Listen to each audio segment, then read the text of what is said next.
بسم الله الرحمن الرحيم.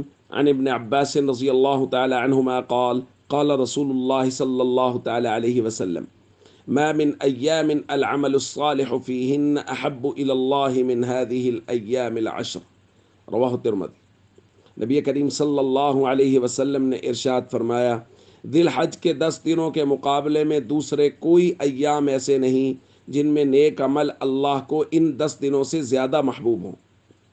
صحابہ کرام نے عرض کیا، یا رسول اللہ ولل جہاد فی سبیل اللہ، جہاد فی سبیل اللہ بھی نہیں؟ آپ صلی اللہ علیہ وسلم نے فرمایا، ولل جہاد فی سبیل اللہ، جہاد فی سبیل اللہ بھی نہیں، الا رجل خرج بنفسه ومالہ فلم یرجع من ذلک بشیء، ہاں وہ شخص جو اپنا مال جان لے کے جہاد میں نکل گیا اور اس میں سے کچھ بھی واپس لے کے نہیں لوٹا، یعنی وہ خود بھی وہاں شہید ہو گیا، اس کا مال بھی وہاں رہ گیا، بس یہ ایک شخص ہے جس کا عمل غیر ذی الحج میں بھی اللہ کو بہت زیادہ پسند ہے۔ اس کے علاوہ کوئی بھی عمل ہو، ذی الحج کے دنوں میں کیا جانے والا عمل اللہ کو سب سے زیادہ محبوب ہے۔ دوستو، عشرہ ذی الحج شروع ہو رہا ہے، یعنی ذی الحج کا پہلا عشرہ، اور اس میں کیے جانے والے نیک اعمال اللہ کو سب سے زیادہ پسند ہیں۔ یہ بہت قیمتی وقت ہے۔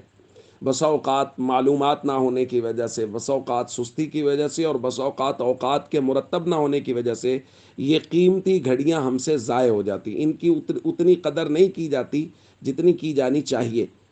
اس لیے ابھی سے ہمیں کوشش کرنی چاہیے کہ اوقات کو مرتب کریں۔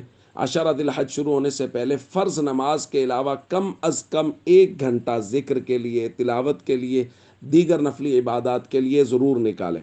اور روزوں کا بیان کیا جائے گا مستقل، روزوں کا مستقل اہتمام کریں کہ یہ قیمتی اوقات ہیں، ان میں سے کوئی بھی گھڑی ضائع نہ ہونے پائے۔ السلام علیکم ورحمۃ اللہ وبرکاتہ۔